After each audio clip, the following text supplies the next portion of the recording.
Continuing production of The Open Mind has been made possible by grants from the Rosalind P. Walter Foundation, the Bluestein Family Foundation, Phyllis and Richard L. Gelb, the Malkin Fund, the Center for Educational Outreach and Innovation at Teachers College, Columbia University, and from the corporate community, Mutual of America and Rudolph Finn.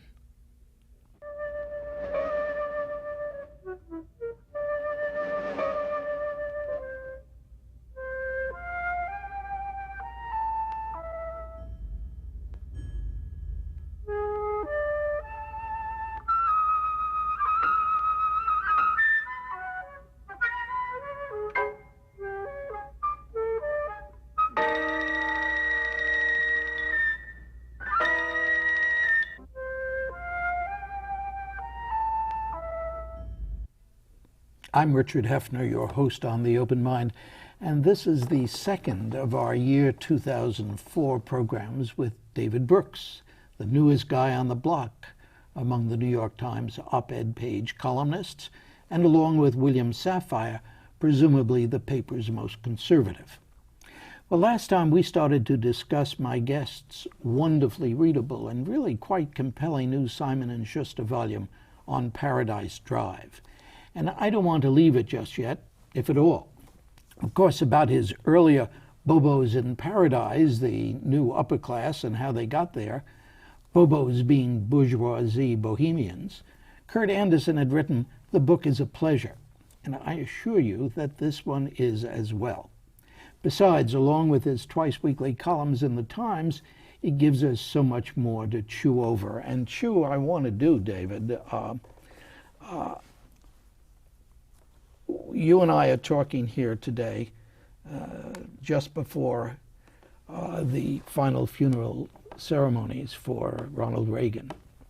And I've been surprised that in the New York Times, a number of the letters to the editor in the last day have been very negative about the tributes that have been paid to the late president. How do you figure that? Well, I think a lot of people see this as a political event, that Reagan was a conservative Republican and he shouldn't get off scot-free.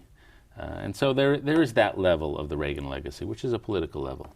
I happen to think the outpouring of emotion that's occasioned by the Reagan death is partly political, but I think is actually deeper than that. I think when people see Reagan dying, a lot of people feel there's a set of virtues that they don't associate with Republicans or Democrats, but I think they associate with a lot of people who grew up in the Depression. And these virtues are gallantry. He was very gallant even when he was shot. Certain romanticism. He had a wonderful love affair with his wife, and with the second wife. And he came out of the Hollywood golden age when there was a certain romance in the air. He was not a narcissist. He was a chivalrous to people. He was brave and steadfast. So I think there's a whole set of virtues that people associate with Reagan, which are not political, but are human virtues. And I think a lot of people in this day and age feel those virtues are leaving us. And I think that's one of the things that is occasioning this outpouring, which I think is bipartisan for most people. Some people are locked into politics, and everything's got to be left-right, and Reagan is right, so if they're on the left, they have to oppose it. How do you place President Reagan in terms of our involvement with Iraq? What do you think would have happened had Reagan been president at this time? None of us can know. None of us. He's being used these days. The right is using him to say he would before the war in Iraq. The left is using him to say he would before stem cell research. What do you say? I don't know. I didn't have a chance to ask him about it. All I know is two things. One, most of the people who supported him and who worked with him supported the war in Iraq. So if there is a Reaganite coalition, they were almost all in support. The second thing to be said was Reagan had a faith in America, in a certain definition of America, which is really also what my book is about, and a definition of America as a role as a champion of democracy. And he had also, beyond that, a faith that America would triumph, that it was almost a historical inevitability, that this country would help spread democracy so it was a global, so freedom was everywhere. And I think he really felt that anybody who got in the way of that was bound to be temporary and bound to be defeated. And in his age, the Soviet Union and communism got in the way of that. And I quoted in a recent column this phrase he has when asked about his policy to the Soviet Union. And he says, well, it's simple or even simplistic. It is that we win and they lose. And I think that instinct that the Soviet Union was bound to topple, which was not an instinct shared by Arthur Schlesinger and many other liberals, or many other conservatives for that matter, was part of his deep creed. And it's possible to imagine him saying, well, now the enemy is this Islamic terror. They are the people who want to destroy freedom for people around the world, and they are about to fail because the human hunger for it is so strong, and that we should fight them and make them fail. As to exactly how he would do it, I just don't think any of us know. You know, there was something that puzzled me in particular about the piece you wrote about Ronald Reagan, Reagan's Promised Land. Here at the end of it, you said, and I think this was so true, you said, but it's all really about American exceptionalism. And that's what you're writing about in your book, too. Right. Reagan embraced America as a permanent revolutionary force. His critics came to fear exactly that sort of zeal. And then you write something that puzzled the hell out of me. John Kerry's father, Richard, was a representative one. He wrote a book just after the Reagan years, arguing that the Reagan brand of exceptionalism is a danger. Americans are mistaken if they think all people want to copy their institutions, he argued. Instead, the U.S. should marshal its power within a web of multilateral arrangements, or it will create all sorts of problems. You disagree with that? Yes, actually, sometimes I do.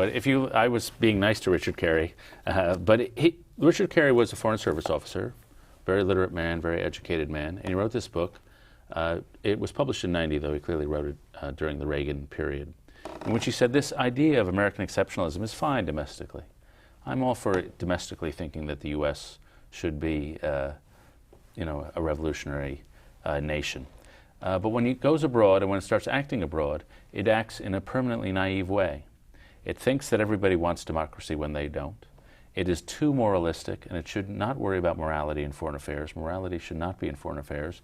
We should just think about realistic national interest, the way other countries do. And because America has all these false notions about the role of morality in foreign affairs and the role of democracy and the idea of championing democracy, which Kerry thought was not a true notion, that the U.S. needs to get itself in a harness, in a girdle. And that girdle was multinational organizations. And I'm not saying John Kerry, his son, shares that, but Richard Carey was a very good example. And to be honest, I think John Kerry shares some of that. Well, that's what puzzled me, and I'd like it if you put it on the table, because I couldn't imagine that you'd be writing about Richard Carey. Yeah, well, the book was a book I just finished and was very striking as a response to Reagan.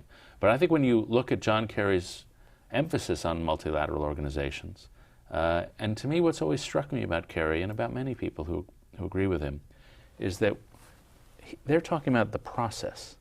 They said, let's fight a war on terror, but let's have the process be different. To me, whether we work through a multinational organization or not, it's better to work through a multinational organization if we can. If the French and the Germans and the Russians and the Chinese had been with us in toppling Saddam, I thought that would have been a better way to go. No question about it. I thought after the war we would turn to multinational organizations. But that to me is the process. It's not the ultimate objective. The ultimate objective was, to me, to transform the Middle East so we wouldn't be hit with terrorists for our lives and our grandchildren's lives. And therefore, that was a procedural issue. It was not the ultimate issue. Sometimes I think for Kerry, it's the ultimate issue. And for some people on the left, I think it's the only issue, and I think they agree with Kerry. They distrust the U.S. as an aggressive actor on the world stage and want to see it restrained. I fundamentally think it's a good actor on the world stage and don't necessarily want to see it restrained in that way. Well, let me ask you why you think, yes, it would have been better.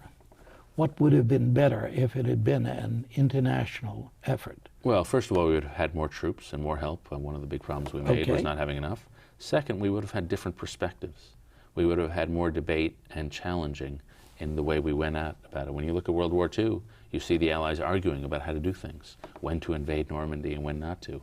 And that process of debate was healthy. And I think we could have used that process of debate.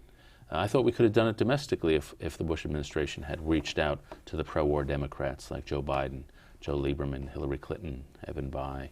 I thought that would have made a much stronger administration. You would have had a strong internal debate.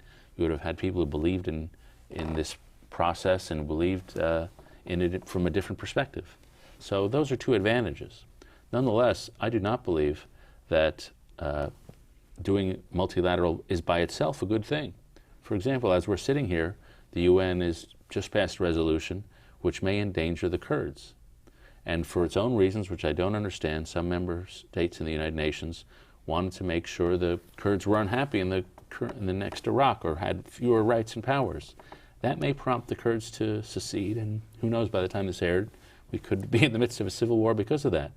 And so I don't think that necessarily going along with France, Germany, Russia, and China on every issue and calling it multilateral is by itself a good thing. So what you're saying is that the actions that have been taken in the past week as we speak now, that the Kurds resent so much and may sink the whole kit and caboodle, is not a function of American willingness to abandon the Kurds, but just of these old European countries? Well, I don't want to call them old Europeans. They have different points of view. Why not? Your friends do.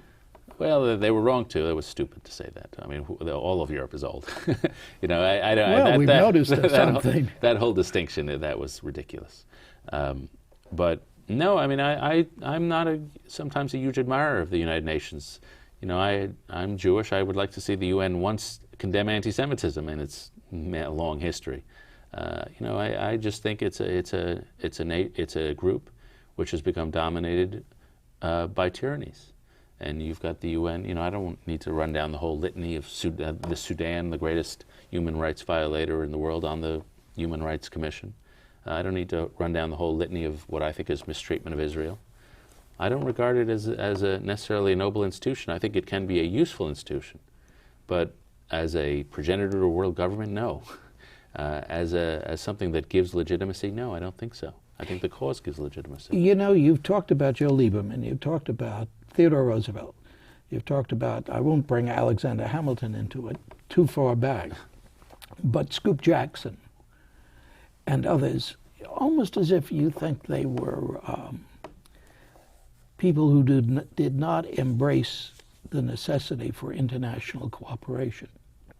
No, I wouldn't say that, but I would just say Scoop Jackson had certain hawkish instincts, a certain moral way of looking at the world, and many of the people who worked for Scoop Jackson are now Republicans. I think Richard Pearl did. I think Elliot Abrams, I think, did. So I think that is a tradition that was in the Democratic Party, which is now a withering part of the Democratic Party. And a lot of those people have moved over and become Republicans. I'm not a Republican or a Democrat, I'm a journalist, but I would just say that part of the Democratic Party in foreign affairs, to me, is a now minority part, just a few people.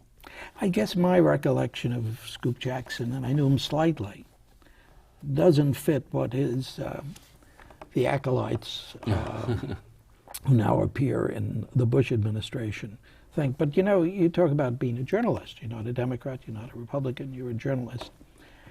I need to ask you what you think about the recent events at the New York Times in which journalism seems to have become confused with accepting stories that may be helpful to one political orientation or another. What's your feeling about all of it? Yeah, I don't actually have many comments about the New York Times. I've been there 8 months. I don't know that many people in New York. But you read it. I read it. I also work for it, and I'm loyal to it. And I believe in it. And I'm not going to go, I just have decided in public, and I think this is the right decision for an employee, I'm not going to go in public criticizing one article or another, one of my colleagues or another. I think it's a great enterprise. It's not my role to answer for the New York Times about one story or another. One of the things I will say, you know, coming from outside the paper to inside the paper, one of the things I've actually been struck by, and this is something I didn't appreciate till I got inside the paper, was that I'm an opinion journalist. So I have a set of ideas that I approach the world with and look at the world. And so I have what you might call a creed. The reporters don't have that in quite the same way. Chesterton once said, an opinion journalist wakes up in the morning with his assumptions, goes to bed having reached a conclusion. And that's the way opinion journalists think. Reporters aren't that conscious of their assumptions. They don't hunger as much after the conclusion. They're just curious about what's going on. And as I watch, even from a distance, my colleagues in the Washington Bureau of the New York Times work, I'm struck by their commitment. That's their creed. I have this creed, which you might call a version of conservatism. They have a creed, which you might call a version of journalismism. They believe in doing the craft well. And when it's not done well, I hear them in private conversations lamenting the fact that this hasn't been done well, that hasn't been done well. I'm sort of impressed by their devotion to that craft, which is, it's almost like an ideology to me. It looks like an ideology. Let me ask you then, I respect your unwillingness to go further in the discussion of what has gone on. David Okrent will be here, I guess, next week, and we'll do some programs on this, and it should be quite interesting. But let me ask you, do you feel that opinion writers, opinion journalists, have any obligation to what we used to call fairness and balance? I think they have an obligation to honesty, and an opinion journalist should be able to look at the best case that both sides make. Anybody can write a strong column taking what some idiot on the other side says and then ridiculing it. But I think you have an obligation to take the strongest case on the other side, and I've tried to not take some idiot's point of view and then just play off of it. I've tried to take the best case that the other side can make, and I've tried to look honestly. It does maybe lead to ambivalence on some things I've written about, say, environmental policy. It does lead to sort of on the one hand, on the other hand. But I think that's fairness and that's accuracy. I wrote a column recently, which I've been thinking about a lot and which is sort of horrifying, which is about how people form their opinions. And one of the things that does not happen, I think political scientists, and it rings true to me, people do not survey the world objectively, then form their opinions, and then form their political affiliations. I don't know anybody who didn't know what they was until they were 40, looked at the world, and decided, oh, well, I'm really a liberal Democrat. Most people inherit a party affiliation from their parents, or they form it very early in adulthood. And then once they form that affiliation, they do not change. They keep that, it's their tribe. And once they form that affiliation, then they embrace the values of that party. Political scientists are pretty persuasive on this. It's not as if people have values and then they find the party that embraces those values. They have the party first and then the values. Then, which is even scarier, they choose the reality that flatters their party. So for example, after the Reagan years, inflation fell from 11% to 4%. Voters were asked, during Reagan's term, did inflation fall? 50% of Democrats said no, it went up, it got worse. 47% of Republicans said yes, it did fall. Republicans had a more accurate view of reality, but Democrats chose the reality that flattered their partisan worldview. Then after Clinton, the same question was asked about various social indicators. Did they get better or worse? This time it was Republicans who were negative and inaccurate, and Democrats who were more positive. So what's happening is people are not looking objectively at reality. They're choosing the reality that flatters their partisan divide. And so that's a challenge if you're a columnist. You know what surprises me is that you sound as though you're surprised by that. You use the word tribal, but isn't that just what it is? And you don't expect reason and rationality in tribal matters. Well, then what am I doing? This is our lives. We both of you are longer than I, but we're both involved in this thing called public conversation. So what are we doing if there's no hope of persuading anybody? What's it all about? I mean, that's a problem. Are you saying you're not going to continue to do it? No, I'm not going to do it. They pay because me. you know, well, it's not no, just but that. I believe that it matters. But how it matters is tricky. Do I persuade anybody with a column? I'm not sure I do. I think I may introduce ideas and generate conversation, and that's noble in itself. But does somebody read a column and say I'm totally persuaded? Sometimes I get that, but rare. Sometimes I wrote a column about gay marriage several months ago, which some people said they changed their mind, but it's very rare to change your mind. So the temptation for anybody involved in conversation, whether it's in public like me or anybody else, is just to say the things that make people on your side feel good, and that makes you very popular. Yes, but come on, you know that we're, of all times, at a point at which, however small, and I don't think it's as small as we've been led to believe, there is a middle group that's going to make the difference in the coming election and all elections. Yeah, and to be honest, I do think there are a lot of people of either persuasion, conservative and Republican, who enjoy the conversation, whose views do change even if they don't abandon the label. But these days, you have to take it as a matter of faith that those people are out there, because the people who are partisan are very visible. You hear from them a lot. They tend to write letters to the editor or emails or appear on various shows. So you take it as a middle article of faith that there is this silent chunk that's really open to conversation. What about the hate mail? Well, the hate mail was the biggest shock to me when I took this job. I was used to some level of hate mail, but not 600 or 700 pieces a week.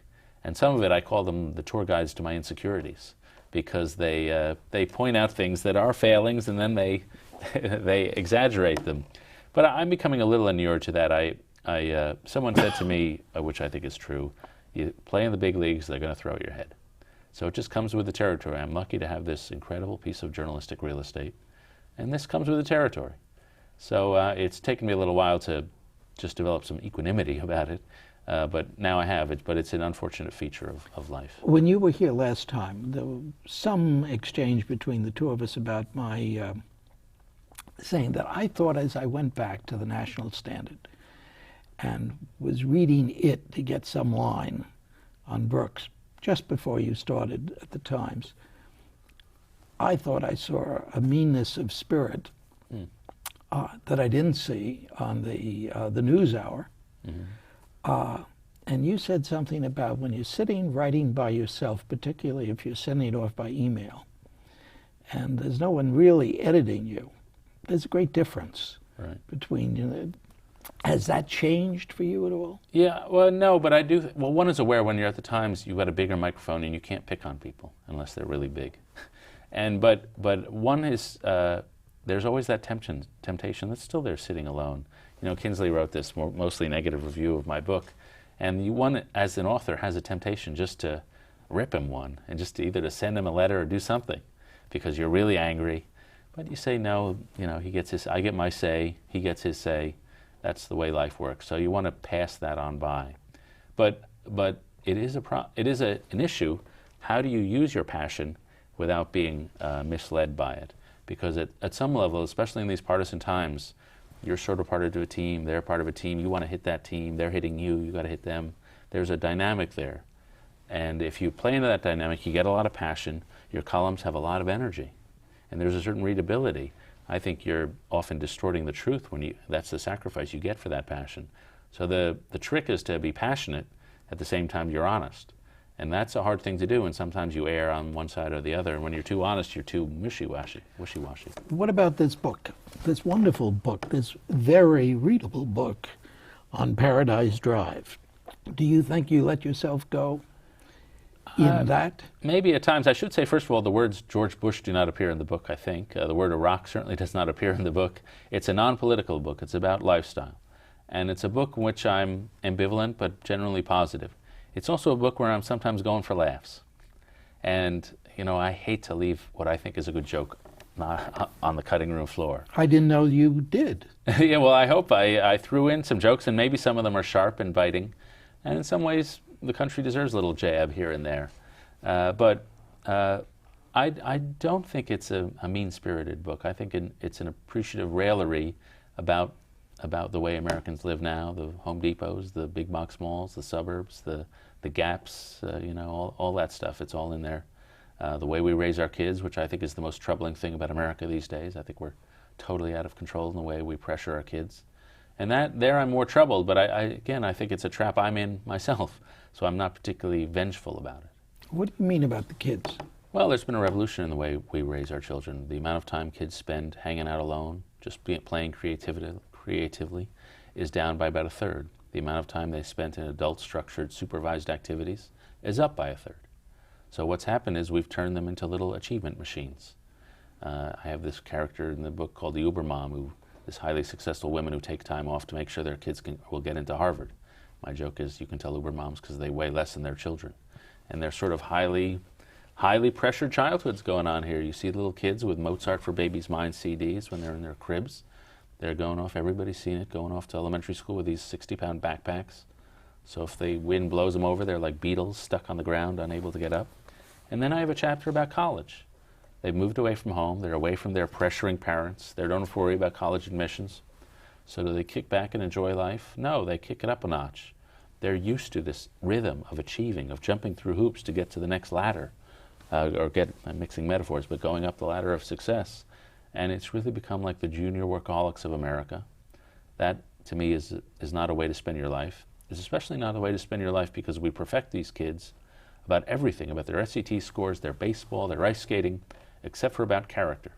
And that one most important aspect of life, they get no instruction, they're left on their own.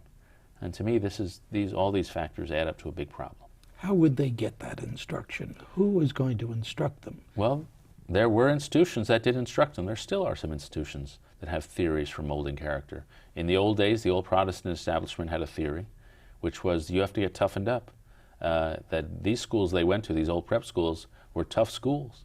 And if you go back to the moral instruction they got, the moral instruction was this: you've got good in you and you've got evil in you. And you have to work on the good muscles because the evil will always want to come out. And that led to a series of hardships, a series of tests, which were sometimes brutal. But it was a theory for formula. Now in this book I talk to college administrators and deans and professors, some of whom say, well, we remind kids they should be developing character, but we don't really do it for them. That's something they have to do for themselves. Well, I'm not sure that's right. I think we don't try to instill character because we don't know what to say. And we think if we said something, they would rebel against it, which is wrong. But I think that's what I mean. We don't know what to say. Well, that's a problem. Some people do know what to say. I've been out recently at some Christian universities, Union College outside of Memphis, and Seattle Pacific University in Seattle, and they're explicitly Christian schools, but they do know what to say. And I send my kids to a Jewish day school. They do actually know what to say. And so they are getting some sort of moral instruction there, which is very specific and has some good sources to go back to. I think there are secular versions. It doesn't have to be religious. There are secular theories of character building, but we have to work and make them explicit. David, our time is up now, but that should be the subject of another program sometime in the near future. I'd be happy to be back. Okay. David Brooks, thank you so much for joining me again on The Open Mind. Thank you. And thanks, too, to you in the audience. I hope you join us again next time. And if you would like a transcript of today's program, please send $4 in check or money order to The Open Mind, P.O. Box 7977, FDR Station, New York, New York 10150. Meanwhile, as an old friend used to say, good night and good luck.